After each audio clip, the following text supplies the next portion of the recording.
welcome back to the channel. So finally, today, I'm sure you saw a post earlier about half my face being numb with Novocaine and lidocaine, and thank you, VA Dental, for knocking out everything on one side of my face. I walked around for a couple hours looking like a stroke victim. All right, so today's story time is dealing with SLFU.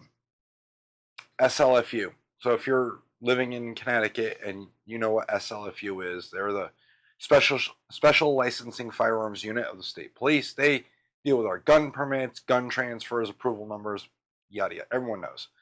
All right.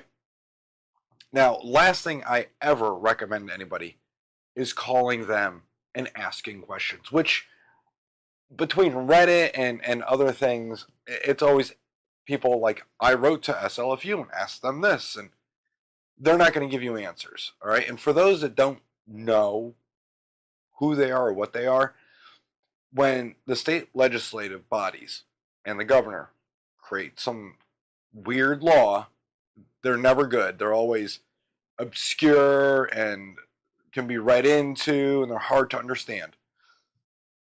They write the law, they pass the law, it becomes law. SLFU is supposed to interpret and enforce the law. So when Connecticut changed their others over to assault weapons, that is a definitional change of what the item is.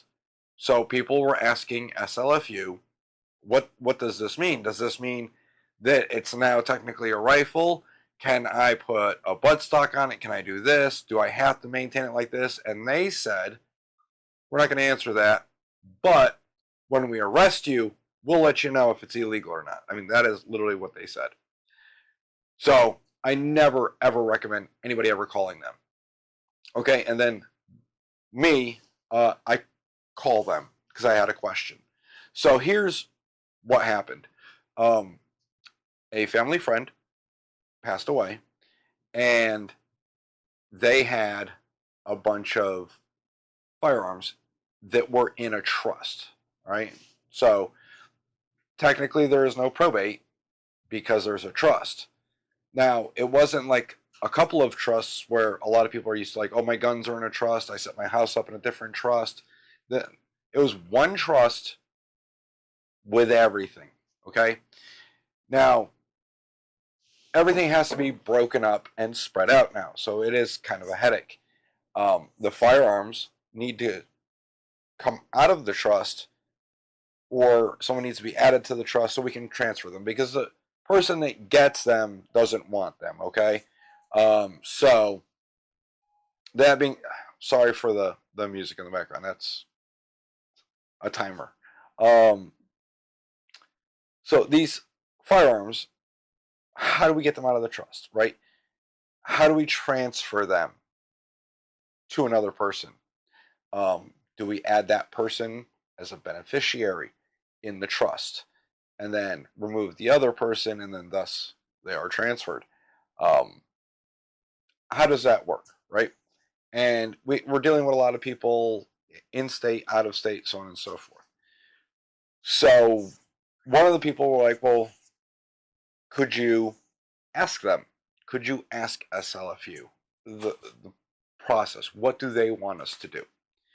So I, being dumb, obviously, I decide, well, I'll give them a call, because I was talking to a couple of my FFL friends, and they were like, hey, you know what? The people that answer that type of question is going to be SLFU. I was not looking forward to calling them. So I call. And I said, hey, I've got a question. It's pretty simple. And I went through the whole thing. I just explained. I said, this is how it is, and they need to get transferred. What are their steps? So the first thing out of their mouth is, we're not telling you. I'm like, okay. And they're like, are you the fiduciary? I'm like, no, the fiduciary is, as far as I know, not even in state. I think he's out of state. And they're like, we can only deal with that person. I was like, oh, okay, but I'm just asking one simple question, and it, you know, it's probably all on me, right? I should have never called, but I actually had to make notes. So I called and I asked, And the individual that I was talking to was most definitely rude to me. Would not listen to what I was trying to ask, and they got an attitude when I was like, okay, what could I tell them? Like, do I tell them to call you or what? Dismissive, very repetitive, as in they would not say anything other than, we are not dealing with you, we will only deal with the fiduciary, blah, blah, blah. Fine. Interruptive, would not let me clarify things because I had certain questions. So basically, they're non-helpful. All right. And because of all of this, I've made a couple of t-shirts to show my appreciation for how helpful they were. Okay. You can see them right here. All right. So if you want a shirt like this and help support the channel, the link is below. Go get yourself one. Either one is, they're great. I thought they're hilarious. I'm getting a few myself. So, anyways, back to the story. I basically give the person that's handling all of this what little information they gave to me about what needed to be done. Like, who calls them? That's basically what I wanted to know. And they were like, SLFU was basically like, we need to talk to the fiduciary, which I said, and everything needs to go to probate. I was like, but it's in a will, it doesn't need to go to probate.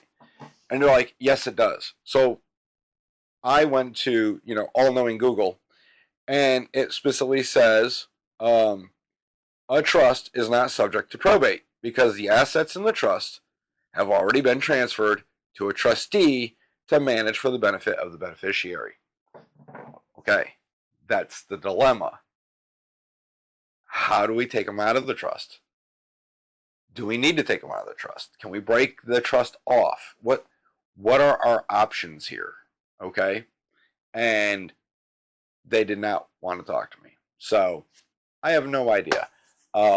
We did get an attorney involved and kind of explained to the attorney what's going on. And even the attorney was dumbfounded by everything and was just like, okay, I'll call. I was like, they're not going to talk to you.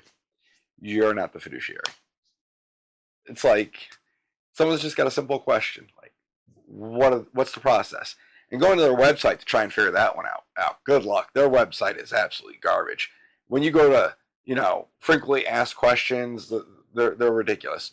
When you go to the search bar and you type in that subject matter, trying to find some sort of answer, basically guidance from the state, how to do it legally.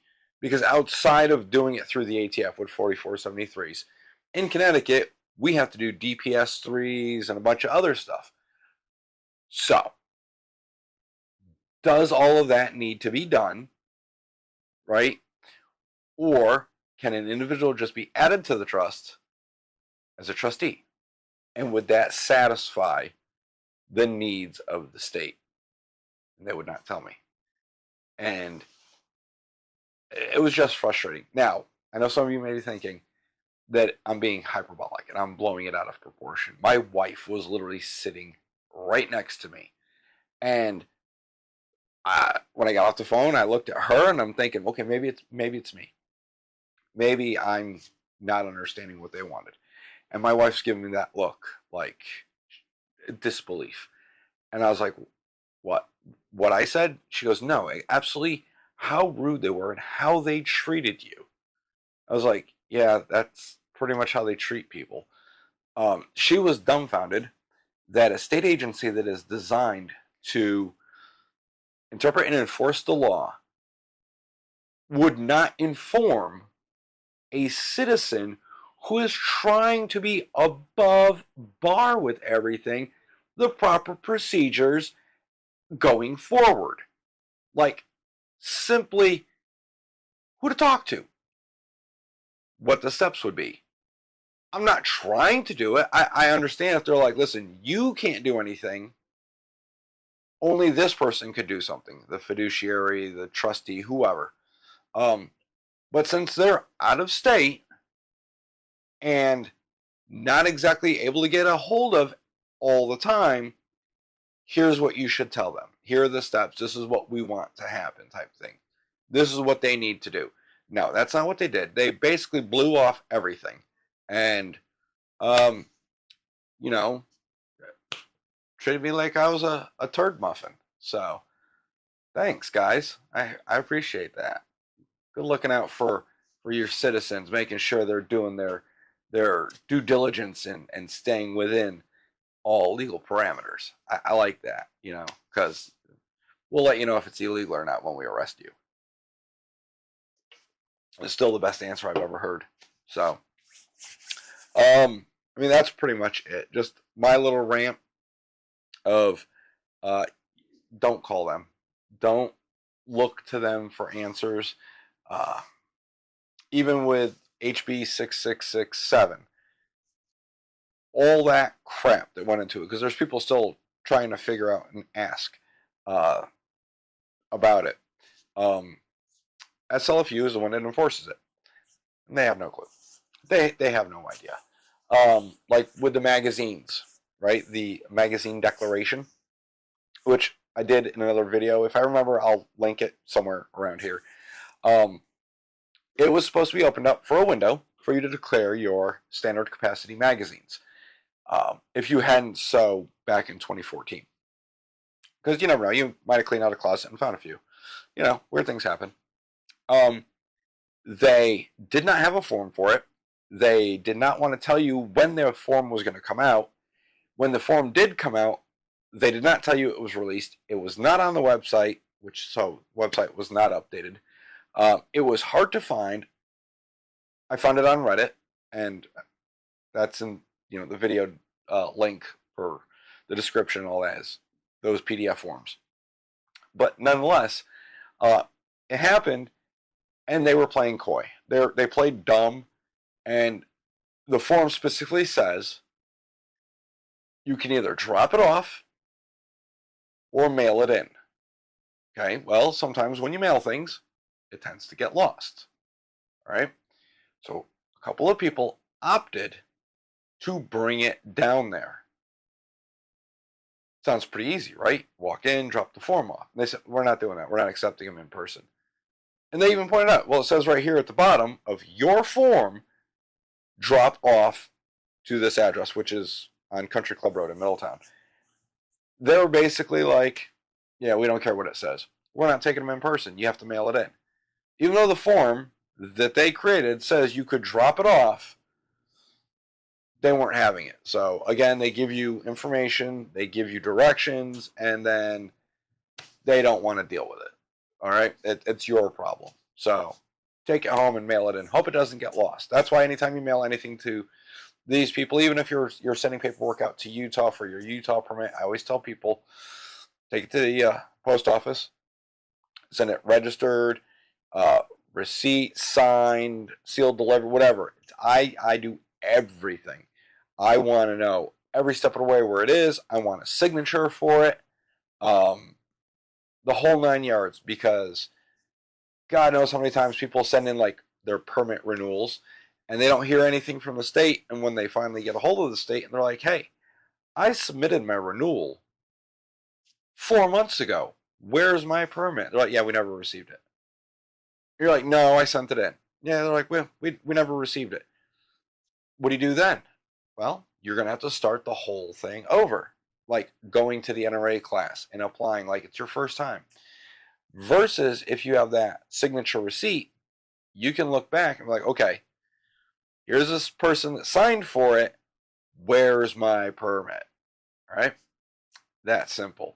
So always cover your six. All right? That's all I have for you guys today. Again, down in the comments below. Hit it up. Let's discuss. Let me know if you've had any weird interactions with SLFU or anybody else dealing with that. Also down in the comment, or not the comment, the descriptive area is going to be links for the merch for the limited edition shirts I made and stuff like that. All right. I will see you guys in the next video. It may or may not be coming out next week, since here in a couple of days I am leaving for Nevada and going out there to have a grand old time. So anyways, I will see you guys in the next video.